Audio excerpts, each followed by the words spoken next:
Halo, ini kami persiapan pagi ini ya di Masjid Apung Tapak Tuan. Jamaah dari masjid mengadakan Maulid Nabi. Ya Pak, coba Pak kasih komentarnya Pak.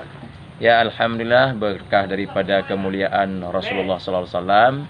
Tahun ini kami yang tergolong dalam jamaah Masjid Apung An-Nur, Taman Pala Indah Tapak Tuan mengadakan Maulid Nabi besar Muhammad SAW, yang tentunya diisi dengan kenduri dan juga zikir nanti. Dan ini adalah persiapan kenduri, masak daging. Kalau istilah orang Aceh adalah kuah belangong. Kuah belangong, iya. Kuah belangong ini lebih dikenal di Aceh besar.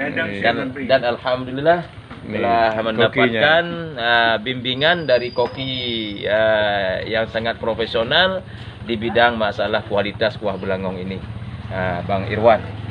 Terima kasih. Mohon doa sekali.